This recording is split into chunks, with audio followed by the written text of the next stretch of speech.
webinar, we are going to be having an open conversation talking about what is the future of AI in the renewable energy industry and all the resources that we have right now, and what is the importance to be up to date to this technology. My name's Alejandro Diego. I have been working in the energy sector since 2005. We go for like really wide use cases from site analysis, preview the construction site, later on with like construction monitoring, and later on maintenance and operational purposes.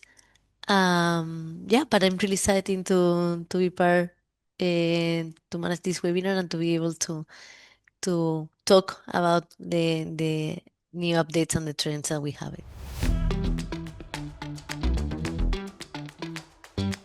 Regarding what changed in the energy sector thanks to AI, well, I think that AI applies to everything.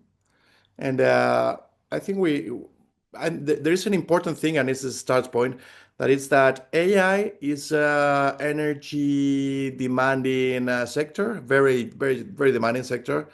There's lots of buzz about how AI is going to boost energy demand worldwide. Of course, it is happening, mostly now in the US and some particular countries. I don't think it's the main driver, or AI is going to be the main driver of energy demand in the next coming years. There's many other sectors that are also increasing their demand. For example, electric vehicles, industry in general.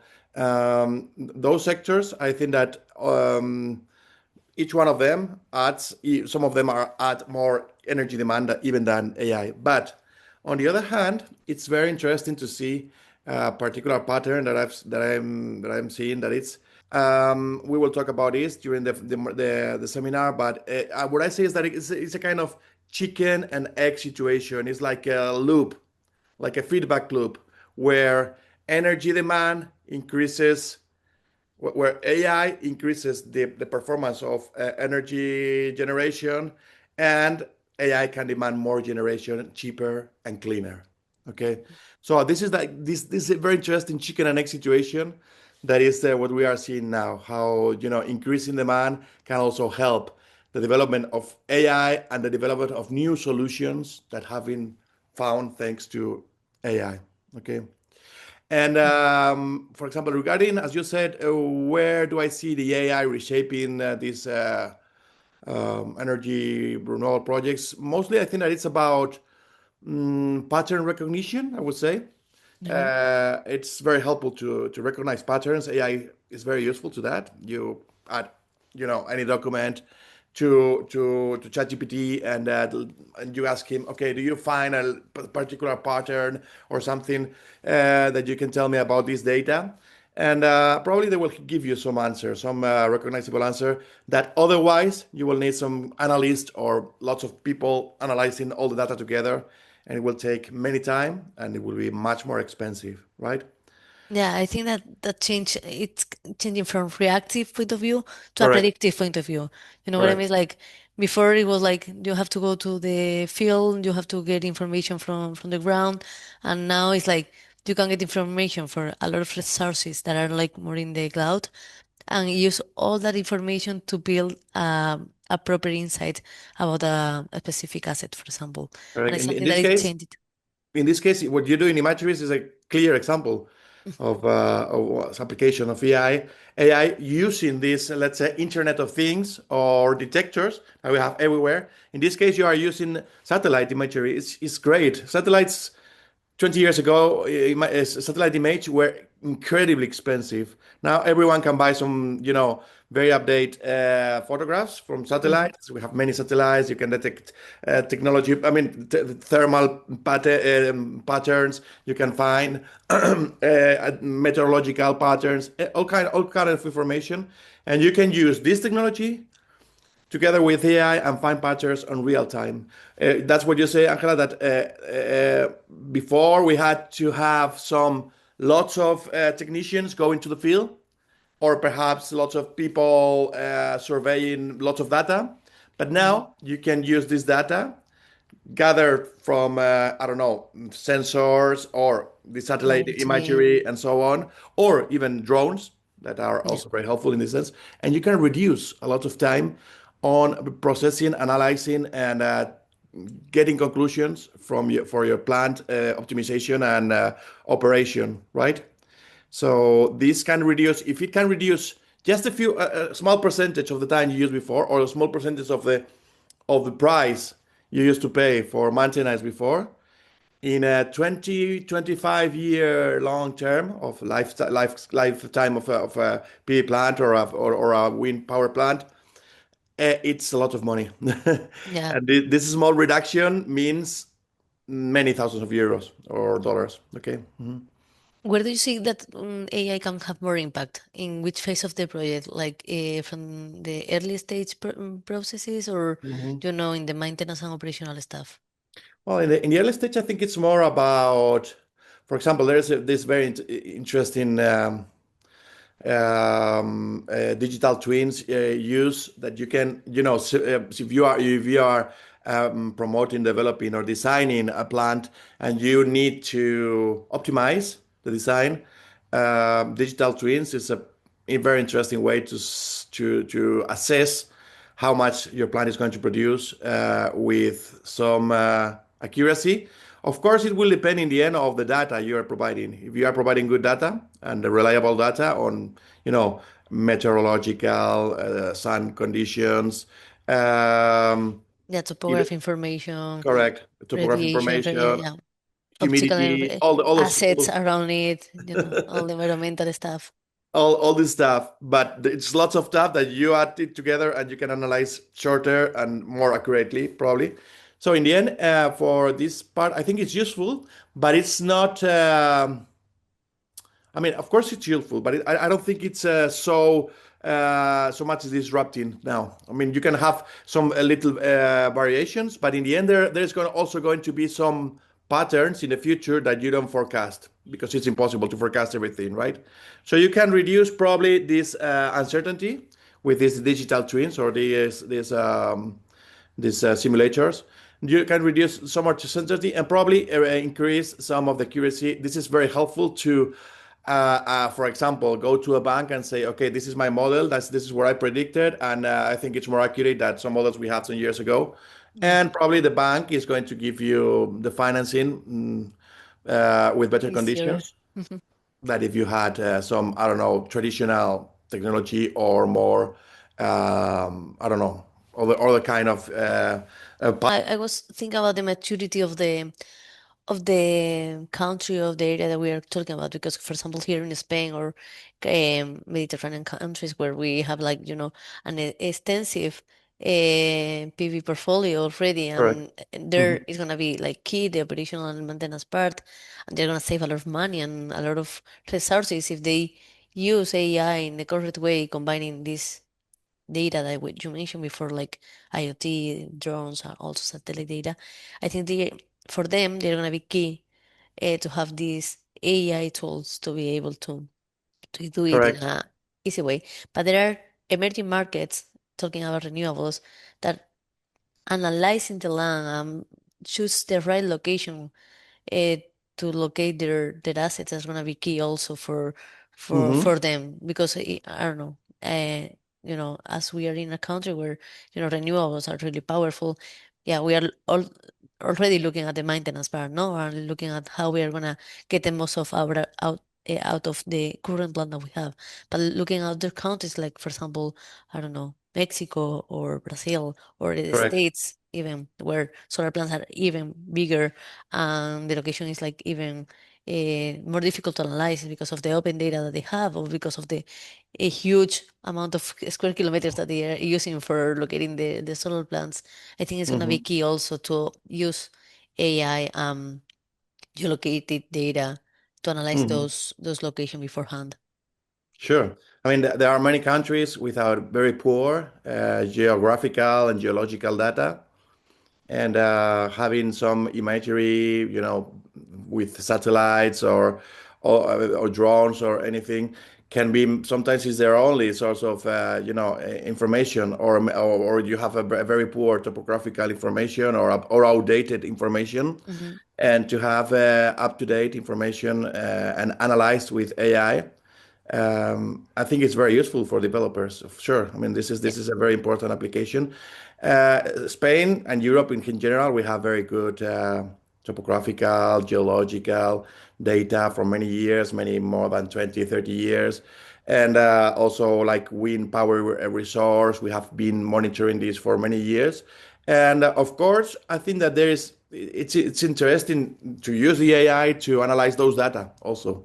If you have, we have the advantage that we have this data for many years, and we can analyze this data and see trends. For Yeah. example, there is, of course, changing in the patterns of wind, probably due to climate change now, or probably due to, I don't know, some changes, local changes.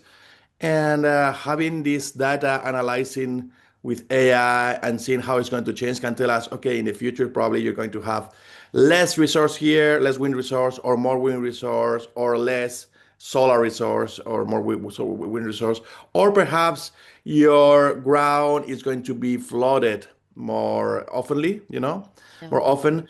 And this is a pattern that now we haven't seen before, but in the future is very likely. So these things that sounded like science fiction some years ago now are, on No, reach. but yeah, actually, from our side, from Imageries, that's a common request that we have from the past months. From our clients, they are asking for floods analysis, fire risk analysis, and also landslides because Correct. their assets, even though when they did that analysis like 10 to 15 years ago, it was a great location. Right now, it's changing so much.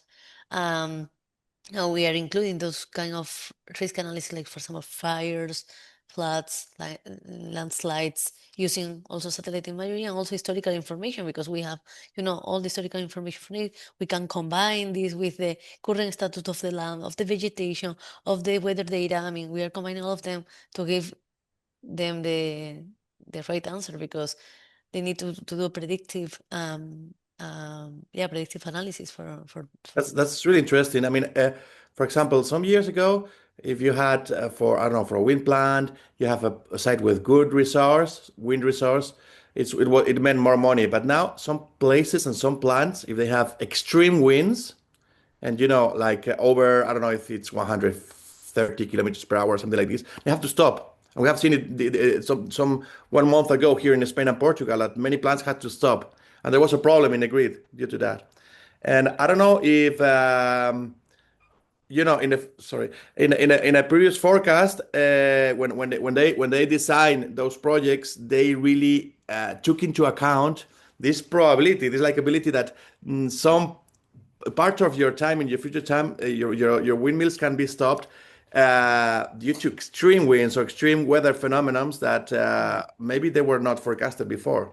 And as you say, analyzing this risk, a new catastrophic, for example, new floods, for example, after what happened in Valencia 1 year ago, all these extreme floods, now it's becoming like a pattern, not like a freak event. It's something that it's becoming more and more common, and we have seen probably most of us have seen solar plants in Texas, United States, where many panels, were blown away due to extreme winds. And okay, that if you have an insurance policy, it's okay, but it's in any case, it means losing money, even either for the insurance even for the company or insurance. for Yeah. the operator. Correct. Actually, one of the ones requiring this kind of analysis are the insurance company because they want to manage the pricing. Very interesting. I mean, it's a very. I think that they are going to be more and more interested in these kind of solutions. Yeah. Definitely, the insurance companies. What Hmm. what I see from the customers that we have and with the energy companies that we work for is like they are using it on, I mean, depending on the size of the company for sure. For the smaller, it's easier to integrate this kind of technologies because they have less barrier, less security barriers, less, I don't know, bureaucracy, internal bureaucracy. But then with the bigger one, they are starting little by little and they are using it in a really line way. I mean, they are not getting into the real challenge that they have, and whenever they want to tackle a challenge, from my point of view, from my personal Hmm. point of view, they are starting with a POC, with a, a paid pilot, something like that. But later on, when they want to scale this kind of solution inside the company, it's like a huge challenge due to the internal bureaucracy that they have. And this is something that I think is going to be a challenge for the industry and also the challenge for the energy company itself. How do you see it? What I would say is, okay, first to show management what you can do with AI, and then like implement. I think that it's important for perhaps the best way is to start with a pilot project or a pilot Mhm. idea, right? Like say, okay, let's go to this project and see how it works and how we can implement AI in this particular project. And then you can show it to your employees or to all, all levels of the staff and say, okay, this is what we have done with AI, and AI can help you with this, and this. You're not going to lose your job, but you're going to be more productive, and probably you will have more free time for yourself, or probably you will Yeah. finish your work earlier, and your outcome will be more accurate than what you did before. I think it's Accuracy is important. one of the main points. Yeah. Sorry, yeah, yeah. Yeah, So, accuracy. I mean, talking about the data, no? The data they can have, how they can make the decision better in a faster and more accurate way. I think data is gonna be the key player in correct. artificial intelligence. It's not only about, I mean, they can get the insight, they can have their knowledge, they can put their experience into those numbers, but getting the data in a faster and more accuracy way, even historical information or predictive information, that is going to be a game changer inside the companies. Like if they can go faster, they can be more profitable in the future. Correct, definitely. I mean, this is efficiency. I mean, this is productivity. Productivity means doing more in less time, cheaper, right?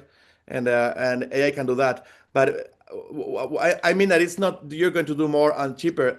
You're going to have more free time for yourself, or for all, or to do other things, or to learn I don't know, course of whatever you're interested in. And this is I think that I mean maybe I don't want to be too optimistic, because probably there are some people that, okay, if they are going to lose their job, they're going to become redundant, or I don't know, whatever. But mostly I think that it's about people doing more in less time, having more time for themselves. So I think it's a kind of win-win situation for most people, right? Mm. It's helping people, organizations, and society in general. So of course, there's going to be some downsides, and we have to take care with this and probably regulate some of these downsides. But what you said before about this reluctancy of the people is something that is very important to show the people that you can do that. Not only to say, okay, you are going to do this with AI because I say so. No, it's see what you can do with the AI, and probably you will feel better about yourself, about your job, and about you're going to be more productive thanks to this tool. That is a tool always. Don't forget. Let's not forget that AI is a tool still. Okay. Yeah, and I think from the companies that use AI for, I don't know, in our case, from satellite imagery, we must show the revenue and the ROI that they can get from this project, because sometimes like, Correct. oh, it's cool. No, it's not cool. They are saving you this amount of time, this amount of money, these three people, I don't know. We always put this example, but it's really visual and really simple to show, which is the maintenance of the power lines, no? The vegetation close to the power lines, which is a really large infrastructure. It's go all around the country. It's really difficult to maintain. Correct. For example, in Europe, the regulation, if I'm not wrong, is you have to maintain this. I mean, you have to do like analysis every Mm-hmm. 3 years Yep. Okay. of over the whole electric line. Also, other challenge that come to my mind now also, it's uh, worthy to mention when we talk with a client or we talk with a current customer that we have, is the standardization of the information that we are getting, and what is the raw data that we can use to create these models, no, and these yeah, this AI, no, Mm-hmm. to use it. And this is super important, the governance of the data, because not all of the company are using like correct information or like the right information.